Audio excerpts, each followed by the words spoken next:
ಜಾಣಿ ನಮಸ್ಕಾರ. ಈ ದೇಶದಲ್ಲಿ ಪ್ರತಿಯೊಬ್ಬರು ಸಹ ಯುವಕರಿಗೆ ಬುದ್ಧಿ ಹೇಳ್ತಿರ್ತಾರೆ, ಪಾಠ ಹೇಳ್ತಿರ್ತಾರೆ. ಯುವ ಜನಾಂಗ ಕೆಟ್ಟೋಗ್ಬಿಟ್ಟಿದೆ, ಅವರು ಆದಿ ತಪ್ಪಿದ್ದಾರೆ, ಅವ್ರು ಹಂಗಿರಬೇಕು ಹಿಂಗಿರಬೇಕು, ಈ ದೇಶದ ಆಸ್ತಿಯವರು, ಈ ದೇಶದ ಭವಿಷ್ಯ ಅಂತೇಳಿ ಮಾತಾಡ್ತಾ ಇರ್ತಾರೆ. ಆದರೆ ಸಮಯ ಸಂದರ್ಭ ಬಂದಾಗಲೇ ಇವ್ರ ಹಣೆ ಬರಗಳು ಗೊತ್ತಾಗೋದು, ಯೋಗ್ಯತೆಗಳು ಗೊತ್ತಾಗೋದು, ಇವರ ಬಣ್ಣಗಳೆಲ್ಲ ಕಳಚಿ ಬೀದಿಗೆ ಬರೆದಿವರು. ಇವತ್ತು ಅಂಥ ಸಂದರ್ಭ ಬಂದಿದೆ, ಇವ್ರ ಯೋಗ್ಯತೆಗಳು ಗೊತ್ತಾಗ್ತಾ ಇದೆ. 22 ಜನ ಮಕ್ಕಳು ಸತ್ತರಲ್ರಿ, ಇಲ್ಲಿ ಯಾವನಿಗೂ ತಟ್ಟಲಿವಲ್ರಿ, ಒಬ್ಬನಿಗೂ ಆತ್ಮ ತಟ್ಟಲಿವಲ್ರಿ. ದೊಡ್ಡ ದೊಡ್ಡ ಪುಂಕ್ತಾ ಇರ್ತಾರೆ. ಅದರಲ್ಲಿ ರಾಜಕೀಯ ಪಕ್ಷಗಳಿದ್ದಾವೆ, ಸೆಲೆಬ್ರಿಟಿಗಳಿದ್ದಾರೆ, ಸಿನಿಮಾದವರಿದ್ದಾರೆ, ಭಾರತ ರತ್ನಗಳಿದ್ದಾರೆ, ಎಲ್ಲರೂ ಇದ್ದಾರೆ. ಈ ಸೆಲೆಬ್ರಿಟಿಗಳನ್ನ, ಸಿನಿಮಾದವ್ರನ್ನ ಅಥವಾ ಕ್ರೀಡಾಪಟುಗಳನ್ನೆಲ್ಲ ಸಹ ಬೆಳೆಸಿದ್ದು ಯುವ ಸಮೂಹ, ನಿಮ್ಮನ್ನು ಒತ್ತಿ ಮೆರೆಸಿದ್ದು ಯುವ ಸಮೂಹ. ಅದಕ್ಕೊಂದು ನಿಯತ್ತು ಬೇಡ, ನಿಮಗೆ ನಿಯತ್ತು ಅಂತ ಬೇಡವಾ? ಅವ್ರು ಅನ್ನ ಹಾಕ್ತಾರೋ, ಅವ್ರು ಭಿಕ್ಷೆ ಬೈತಾರೋ ನೀವೆಲ್ಲ, ಅವ್ರ ಭಿಕ್ಷೆಲಿ ಬಗ್ತಂತ ಭಿಕ್ಷುಕರು ನೀವೆಲ್ಲ. ನಿಮ್ಗೆ ನಾಚಿಕೆ ಮನೆ ಮಾಡಿದಿಲ್ಲ ಇವತ್ತು. ಉದಾಹರಣೆ, ಈ ಒಂದಷ್ಟು ಜನ ಈ ಸೋಷಿಯಲ್ ಮೀಡಿಯಾದಲ್ಲಿ ಮೋದಿ ಭಕ್ತರುಗಳು ದುಡ್ಡು ತೊಗೊಂಡು ತಿಂದು ತೇಗಿದವರು ಋಣ ತೀರ್ಸೋಕ್ಕೋಸ್ಕರ ಮಾತಾಡ್ತಾರಲ್ಲ, ಎಂಥ ಬಂಡಿತನ ಮಾತಾಡ್ತಾವ್ರೆ ಅಂದರೆ, ಆ ಸೋನಮ್ ವಾಂಗ್ಚುಕ್ ಏನೋ ಉಪವಾಸ ಕೂತಾರಲ್ಲ, ಅಲ್ಲಿ ನೀವು ಪ್ರಶ್ನೆ ಕೇಳಿ, ಪರವಾಗಿಲ್ಲ, ನಮಗೇನಿಲ್ಲ. ಆ 22 ಜನ ಸಾವಿನ ಬಗ್ಗೆ ನೀವು ಕೇಳಿ, ಶಿಕ್ಷಣ ಮಂತ್ರಿನ ರಾಜೀನಾಮೆ ಕೇಳಿ, ನಾವು ಬೇಡ ಅನ್ನಲ್ಲ ಸರಿ. ಆದರೆ ನೀವು ರಾಮನ ಬಗ್ಗೆ ಯಾಕೆ ಮಾತಾಡ್ತೀರಲ್ಲಿ? ಡ್ಯಾನ್ಸ್ ಯಾಕೆ ಮಾಡ್ತೀರಾ? ನೀರು ಯಾಕೆ ಕುಡಿತೀರಾ? ಹೋಗಿ ರೀಸೆಸ್ ಯಾಕೆ ಮಾಡ್ತೀರಾ? ಹಾಡುಗಳು ಆಡ್ತೀರಾ? ಜೈ ಭೀಮ್ ಅಂತೀರಾ? ಸಂವಿಧಾನ ಅಂತೀರಾ? ಇದು ತಪ್ಪಲ್ಲ, ದೇಶದ್ರೋಹ ಅಂತೆ. ಈ ಥರ ಪ್ರಶ್ನೆ ಮತ್ತು ಯಾರೋ ಬರ್ತಾ ಇದ್ದಾರೆ. ಅಯ್ಯೋ ಮುಟ್ಟಾಡ್ರ, ಈ ದೇಶದಲ್ಲಿ ರಾಮನ್ನ ರಾಜಕೀಯಕ್ಕೆ ತಂದಂಥ ಅಯೋಗ್ಯ ಯಾರು? ಅದು ಕಾಂಗ್ರೆಸ್ ರಾಮ. ಕಾಂಗ್ರೆಸ್ ಕೊಟ್ಟು ರಾಮನ್ನ, ಕಾಂಗ್ರೆಸ್ ಕೊಟ್ಟು ಭಿಕ್ಷೆ ರಾಮ ನಿಮಗೆ, ಬಿ ಜೆ ಪಿಯವರಿಗೆ. ರಾಮನ್ನ ತಂದು ರಾಜಕೀಯ ಮಾಡೋದು ಅಯೋಗ್ಯರ ದೇಶದಲ್ಲಿ. ಅದ್ರ ಬಗ್ಗೆ ಮಾತಾಡಿ ಫಸ್ಟ್ ನೋಡೋಣ. ನೀವು ಮಾತಾಡಿಲ್ವಾ? ಒಂದ್ಕೊಂದು ಸಂಬಂಧ ಇಲ್ದಾರೆ ಮಾತಾಡಿಲ್ವಾ ನೀವು? ನೀವೆಲ್ಲ ಬೊಗಳಿಬಿಟ್ಟು ಆಯ್ತಪ್ಪ, ಅವ್ರನ್ನ ರಾಮನ್ ತತ್ತವ್ರೆ, ಮತ್ತೊಂದು ತತ್ತವ್ರೆ, ನೀವೇನು ಮಾಡ್ತಾಯಿದ್ರ? ಇದು ನಿಮಗೆ ತಾಕತ್ತಿದ್ರೆ ಬೊಗಳಿ. ಆ 22 ಜನ ಸತ್ರ ಸರಿ, ಏನು ತಪ್ಪಿಲ್ಲ ಅಂತೇಳಿ ನೋಡೋಣ. ಅದು ಸರಿ ಅಂತೆ ಪ್ರಶ್ನೆ ಕೇಳಬೇಕಂತೆ. ಮತ್ತು ನೀವೇನು ಕತ್ತೆಲ್ಲ ಹುಚ್ಚಿದ್ರಾ? ನೀವು ಕೇಳ್ರೆ ಮತ್ತೆ ಯೋಗ್ಯತೆ ಅಲ್ಲ ನಿಮ್ಗೆ ಕೇಳೋಕ್ಕೆ. ಅಯ್ಯೋ ಅಯೋಗ್ಯ ರಾಜೀನಾಮೆ ಕೊಟ್ಟು ಮನೆಗೆ ಹೋಗಯ್ಯ ಅಂತೇಳಿ ನೀವು ಕೇಳೋಕ್ಕಾಗಲ್ವಾ? ಇವತ್ತು ತಿಂದಿದಿರಲ್ಲ ಕಕ್ಕಸ್ಸು, ಇನ್ನೇನು ಕೇಳ್ತೀರ ನೀವು? ಮತ್ತು ಬೋಧನೆ ಮಾಡೋಕ್ಕೆ ಹೋಗ್ತೀರ. ಅವ್ನು ಯಾವನ ಅಜಿತ್ ಹನುಮಂತವ್ರು ಕತೆ ಹೊಡಿತೀರ. ನೀನು ಹೇಳಿದಿಲ್ಲಪ್ಪ, ರಾಮ ದೇವರಲ್ಲ ಅಂತ ಹೇಳಿದ್ದಲ್ಲಪ್ಪ ನೀನು. ನಿನಗೊಂದು ನ್ಯಾಯ, ಮತ್ತೊಬ್ಬರಿಗೊಂದು ನ್ಯಾಯನ? ರಾಮನ ಯಾಕೆ ತರ್ತೀರ? ರಾಮನ ಇಟ್ಕೊಂಡೆ ರಾಜಕೀಯ ಮಾಡೋ ದೇಶದಲ್ಲಿ, ಲಕ್ಷಾಂತರ ಜನ ಸತ್ತೋಗಿರೋ ದೇಶದಲ್ಲಿ, ಗಲಭೆಗಳಾಗಿರೋ ದೇಶದಲ್ಲಿ, ನಿಮ್ಮದೇ ಹಾಳಾಗಿರೋದು. ಇದು ಗೊತ್ತಿಲ್ಲದೆ ಬೈ ಬಂದ ಅವನು ಯಾವನ ಗಣಪತಿ ಅವನ ಗಣಪತಿ ಅಂತ ಒಬ್ಬ ಪತ್ರಕರ್ತ ಇದ್ದಾನೆ, ಇನ್ನೊಬ್ಬ ರವೀಂದ್ರ ಜೋಶಿನೋ ಯಾವನ ಇದ್ದಾನೆ. ಇವರೆಲ್ಲ ಗೊತ್ತಲ್ಲ, ಕುಲಬಾಂಧವರು ಸಪೋರ್ಟ್ ಮಾಡೋ ಅಂತಾರೆ ಇವರೆಲ್ಲ. ಎಂಥ ವಂಚಕರು ಅಂದರೆ, ನಿಮಗೆ ಮಕ್ಕಳೇ ಅಲ್ವ? ನಿಮಗೆ ಆತ್ಮಸಾಕ್ಷಿ ಇಲ್ವ ನಿಮಗೆ? ಮತ್ತಿನ್ನು ಈ ರಾಜಕೀಯ ಪಕ್ಷಗಳು ನೋಡ್ಕೊಳ್ಳೋಣ. ಈ ಕಾಂಗ್ರೆಸ್ ಅಂತ ಒಂದು ಮುದಿ ಪಕ್ಷ, ನಾಮರ್ದಗಳ ಪಕ್ಷ, ಇದು ಫಸ್ಟು ಸರ್ವನಾಶ ಆಗಬೇಕು. ಇದನ್ನು ಬೇರೆ ಸಮೇತ ಕಿತ್ತು ಬಿಸಾಕ್ತಾಗಲೇ ಈ ದೇಶದ ಉದ್ಧಾರ. ಯಾಕೆಂದರೆ ಅದು ಏನಾಗಿದೆ ಅಂದರೆ, ಅವು ಸಾಯಂಗಿಲ್ಲ, ಕೋಲು ಮುರಿಯಂಗಿಲ್ಲ. ಅವ್ರಿಗೊಂದು ದಿಮಾಕು ಬಿಡ್ರಿ. BJP ಕೋಮುವಾದಿಗಳ ಪಕ್ಷ, ಬೇರೆಲ್ಲ ಸಾಬ್ರು ಮತ್ತೊಬ್ಬರು ಈ ಪ್ರಗತಿ ಪರವಾಗಿ ಯೋಚನೆ ಮಾಡೋರು, ಮನುಷ್ಯ ಪರವಾಗಿ ಯೋಚನೆ ಮಾಡೋರು, ಯಾವ ಕಾರಣಕ್ಕೂ BJP ಸಪೋರ್ಟ್ ಮಾಡಲ್ಲ. ಬೇರೆ ಎಲ್ಲ ಪಕ್ಷಗಳು ಸತ್ತೋಗಿದೆ ದೇಶದಲ್ಲಿ, ಉಳಿದಿರೋದು ನಾವೇನೆ. ನಮ್ಗೆ ಓಟ್ ಹಾಕ್ತಾರೆ. ನಾವು ಬಿಟ್ಟರೆ ಯಾರಿದ್ದರಿಂದ ದಿಮಾಕಿದೆ ಅವ್ರಿಗೆ. ಈ ದಿಮಾಕ್ ಕಳ್ಸ್ಕೋಬೇಕು ಅಂದರೆ, ಅದು ಹೊಸದು ಹುಟ್ಟಬೇಕು ಅಂದರೆ, ಕುವೆಂಪು ಹೇಳ್ದಂಗೆ ಹಳೆಯ ಸರ್ವನಾಶ ಆದರೆ ಹೊಸದು ಹುಟ್ಟೋದು, ಅನಿವಾರ್ಯತೆ ಬಂದಾಗ ಹೊಸದು ಹುಟ್ಟೋದು. ಯುವಕರಿಗೆ ಅನಿವಾರ್ಯತೆ ಬಂತು, ಇವತ್ತು ಬೀದಿಗಿಳಿದರೆ ಇವತ್ತು.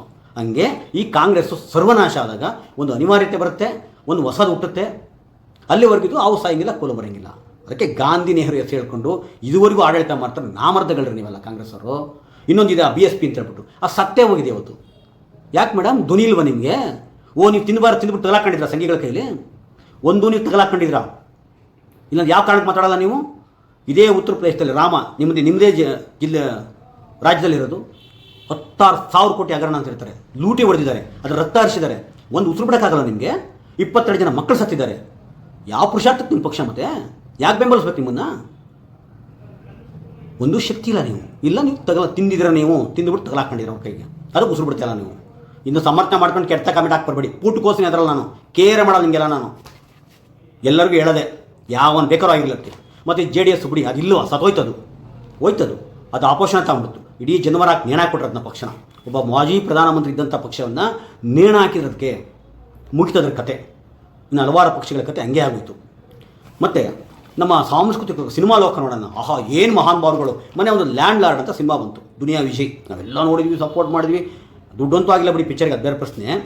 ಏನು ಸುತ್ತಮುತ್ತ ಒಂದಿತ್ತು ಯಾವ ಮಟ್ಟಕ್ಕೆ ಅವ್ರಿಗೆ ಬಿಂಬಿಸಕೊಂಡ್ರು ಅಂದರೆ, ಇವರು ಸಾಂಸ್ಕೃತಿಕ ನಾಯಕನ ಅಂತ ಬಿಂಬಿಸಕ್ಕೆ ಹೋದ್ರು. ಏನೋ ಅದಕ್ಕೆ ಆಸ್ಕಾರ ಅವಾರ್ಡ್ ಕೊಡಿಸ್ಬೇಕು ಅನ್ನೋ ಮಟ್ಟಕ್ಕೆ ಆಡಕ್ಕೆ ಹೋದರು. ಅವರು ವಿಜಯ್ ಭಾಳ ದೊಡ್ಡದಾಗಿ ಹೇಳ್ತಾಯಿದ್ರು, ನಾನು ಯಾವತ್ತೂ ಈ ಸಾಮಾಜಿಕ ನ್ಯಾಯದ ಪರ ನಿಂತ್ಕೋತೀನಿ, ಮುಂದೂ ಮಾಡ್ತೀನಿ, ಅದೇ ಹಂಗೆ ಹಿಂಗೆ ಅಂದ್ಕೊಂಡು ಅಲ್ಲಿ ಜೈ ಭೀಮ್ ಅಂತ ಥಿಯೇಟರ್ಗಳಲ್ಲಿ ಘೋಷಣೆ ಕೂಗಿದ್ದೇನೋ ಮತ್ತೊಂದೇನೋ. ಎಲ್ಲಪ್ಪ ದುನಿಯಾ ವಿಜಯ್ ಅವರೇ, ಎಲ್ರಿ ಇದ್ರ ನೀವು ಇವತ್ತು? ಆ ಕಿಶೋರ್ ಅಂತ ನಟ ಬಂದರ್ರಿ, ನಿಮ್ಗೇನು ರೀ ಆಗಿದೆ? ಓ, ನಿಮ್ಮ ಸಿನಿಮಾ ಭೀಮಾ ಬೇರೆ, ಈ ಭೀಮಾ ಬೇರೆನಾ? ಆ ಸಿನಿಮಾಕ್ಕೆ ಜನಗಳ ಅಟ್ರಾಕ್ಷನ್ ಮಾಡೋಕ್ಕೆ ನಾಟಕ ಆಡಿದ್ದ ನೀವು? ಎಂಥ ವಂಚಕರು ನೀವೆಲ್ಲ ರೀ, ನೀವೆಲ್ಲ ಸಿನಿಮಾ ನಟರು.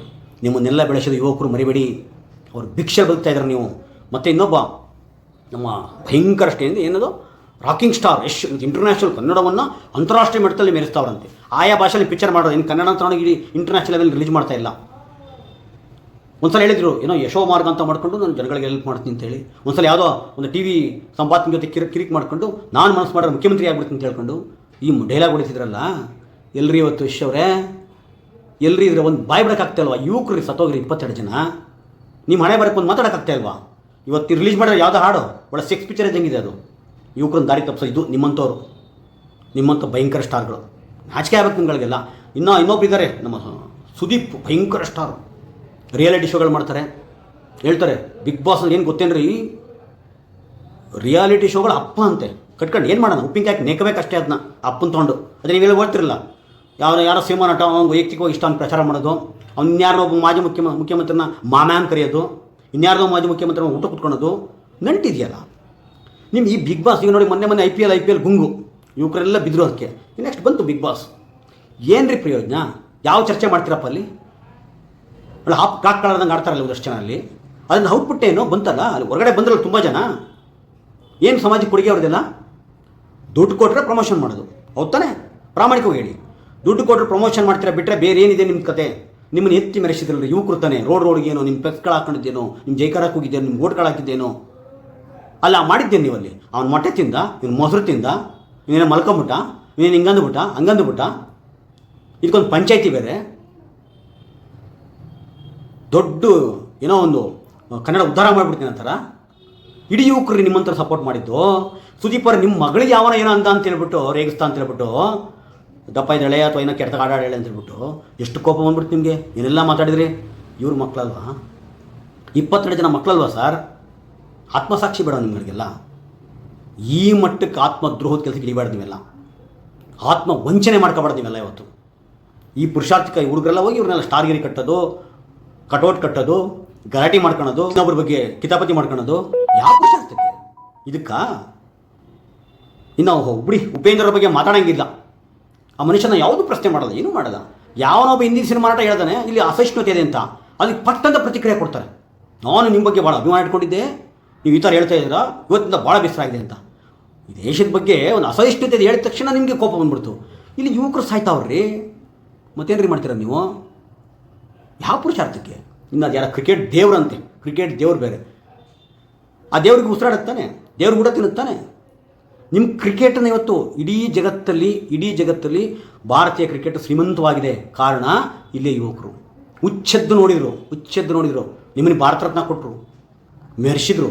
ಅಲ್ಲ, ನೀವಲ್ಲಿ ಬಿಡಿ, ಕೊಡಬಾರ್ದಕ್ಕೆಲ್ಲ ಜಾಹೀರಾತುಗಳು ಕೊಟ್ಟು ದುಡ್ಡು ಮಾಡ್ಕೊಂಡ್ರಿ. ನೀವು ದುಡ್ಡು ಕೊಟ್ಟು ಚಡ್ಡಿ ಬಿಚ್ಕೊಂಡು ನಿಂತ್ಕೊತೀರಿ ಇವುಗಳೆಲ್ಲ ಸೆಲೆಬ್ರಿಟಿಗಳು. ನಿಮ್ಗೆ ಯಾವ ಆತ್ಮಸಾಕ್ಷಿನೇ ಇಲ್ಲ, ನಿಮಗೆ ಘನತೆನೇ ಇಲ್ಲ. ನಿಮಗೆ ದುಡ್ಡು ಬೇಕಷ್ಟೇ. ದುಡ್ಡು ಕೊಟ್ಟರೆ ಎಲ್ಲವನ್ನು ಬಿಚ್ಚಿ ನಿಂತ್ಕೋತೀರಿ ನೀವು. ಹಿಂದೆ ಒಬ್ಬ ಈ ಸಿನಿಮಾ ನಟ ಒಂದ್ಸಲ ಹೇಳಿದ್ರು, ಯಾವ ಪಿಕ್ಚರ್ ಸಕ್ಸಸ್ ಆಗಿಲ್ಲ ಅಂತ ಹೇಳ್ಬಿಟ್ಟು, ನಂಗೆ ದುಡ್ಡು ಕೊಟ್ಟರೆ ಕಾಚಿ ಹಾಕೊಂಡು ಮಾಡ್ಬಿಡ್ತೀನಿ ಅಂತ ಹೇಳ್ಬಿಟ್ಟು ಜಾಹೀರಾತು ದುಡ್ಡು ಮಾಡ್ಕೊತೀರಿ, ಎಲ್ಲ ಮಾಡ್ತೀರಾ. ಸಮಾಜದ ಬಗ್ಗೆ ಏನು ರೀ ನಿಮ್ಮ ಕೊಡುಗೆ? ಒಬ್ಬರು ಯಾರು ಉಸಿಬಿಡೋಕ್ಕಾಗಲ್ವ ನಿಮಗೆ? ನಾಚಿಗೆಟ್ಟವರೆಲ್ಲ ಇವತ್ತು. ಆಮೇಲೆ ಇನ್ನೂ ಪ್ರಕಾಶ್ ಬೆಳವಾಡಿ ಅಂತ ಮನುಷ್ಯ ಇದ್ದ. ಆತ ಒಂದು ಬಿಡಿ, ಫಸ್ಟ್ ಈ ಸೀಸೋ ಒಳಗಡೆ ಜನವರ ಹಾಕೊಂಡಿದ್ದ, ಹೊರಗಡೆ ನಾಟಕ ಆಡ್ತಿದ್ದ, ಲಂಕೇಶು ಕಂಬಾರರು ಅನಂತಪುರದಿಂದ ಓಡಾಡ್ಕೊಂಡಿದ್ದ. ಆಮೇಲೆ ಇದ್ದಕ್ಕಿದ್ದಂಗೆ ಒಳಗಡೆದು ಬಂದ್ಬಿಡ್ತೀವಿ ನಾವು, ನಿಜವಾದ ಮುಖವಾಡ ಕಳಿಸೋಯ್ತು. ರೇ, ಈ ಪ್ರಗತಿಪರ ಇದಾರಲ್ರಿ, ಇವ್ರಿಗೇನು ರೀ ಒಂದು ಬಲ್ಬ್ ಚೇಂಜ್ ಮಾಡೋಕೆ ಬರಲ್ಲ ಇವ್ರಿಗೆಲ್ಲ, ಇವ್ರ ಯೋಗ್ಯತೆಗೆ ಈ ಥರ ಎಲ್ಲ ಮಾತಾಡ್ತಿದ್ದ. ಇವತ್ತು ಮಾತಾಡಪ್ಪ ನೀನು, 22 ಜನ ಸತ್ರಲ್ಲಪ್ಪ, ಇದ್ರ ಬಗ್ಗೆ ಮಾತಾಡೋಣ. ಯಾಕೆ ಮಾತಾಡಲ್ಲ? ಏನಕ್ಕೆ ಮಾತಾಡಲ್ಲ? ಕಾಶ್ಮೀರ್ ಫೈಲ್ಸು ಅದು ಇದು ಅಂತ ಸಿನಿಮಾ ಮಾಡೋದಲ್ಲಪ್ಪ, ಇದ್ರ ಬಗ್ಗೆ ಮಾತಾಡಿ ಇವತ್ತು ನೋಡೋಣ. ಎಂಥ ನಾಚಿಗೆಟ್ಟರು ಇವರೆಲ್ಲ, ಇವರು ಇಂಥ ವಂಚಕರ ಇವತ್ತು. ಕೊನೆಯದಾಗಿ ಹೇಳೋದಿಷ್ಟೇ, ದಯವಿಟ್ಟು ಯಾರು ಸಹ ಬಟ್ಟಂಗಿ ಮಟ್ಟಿಗೆ ಇಳಿಬೇಡಿ. ಅಭಿಮಾನ ಇರಲಿ, ತೊಂದರೆ ಇಲ್ಲ. ಆದರೆ ನಮ್ಮ ಬದುಕನ್ನು ನಾವೇ ಹೋರಾಟ ಮಾಡಬೇಕು. ಇವರೆಲ್ಲರೂ ಸಹ ಯಾರೂ ಬರಲ್ಲ. ಇವರು ತೀಟೆ ತೀರಿಸ್ಕೊಂಡವ್ರು ಇವ್ರು ತಿಳಿಸ್ಕೊಳ್ಳೋದಷ್ಟೇ. ಇಲ್ಲಿ ರಾಜಕೀಯ ಪಕ್ಷಗಳು ಅಷ್ಟೇ. ಕಾಂಗ್ರೆಸ್ನ ಖಂಡಿತ ನಾನು ಹೇಳ್ತೀನಿ, ಅದನ್ನು ನಾಶ ಆಗಬೇಕು. ಅದ್ರ ನಾಶದಲ್ಲಿ, ಏಕೆಂದರೆ ನಾಶದ ಅನಿವಾರ್ಯತೆ ಆಗುತ್ತೆ, ಇನ್ನು ಹುಟ್ಟುತ್ತೆ. ಈ ನಿಟ್ಟಲ್ಲಿ ನಾವು ಯೋಚನೆ ಮಾಡಬೇಕು. ಇವತ್ತು ಏಕೆಂದರೆ 22 ಜನ ಸತ್ತಿದ್ದು ಯಾವನಿಗೂ ತಟ್ಟಲಿವಲ್ರಿ, ಅದನ್ನ ತಟ್ಟಬೇಕಲ್ವ ಅದು. ನಾನು ಮಾತಾಡೋದ್ರಲ್ಲಿ ಏನಾದರೂ ನಿಮಗೆ ತಪ್ಪು ಕಾಣಿಸಿದ್ರೆ, ನನ್ನಲ್ಲಿ ಒಂದು ಸಿಟ್ಟು ಕಾಣಿಸಿದ್ರೆ, ನನಗೆ ನೀವು ಯಾರ ಮೇಲೆ ದ್ವೇಷ ಇಲ್ಲ, ಸಿಟ್ಟಿದೆ, ಆ ಸಿಟ್ಟಿಂದಲೇ ಈ ಥರ ಮಾತಾಡ್ತಾ ಇದ್ದೀನಿ ಅಂತ ಹೇಳ್ತಾ ನನ್ನ ಮಾತು ಮುಗಿಸ್ತೀನಿ. ನಮಸ್ಕಾರ.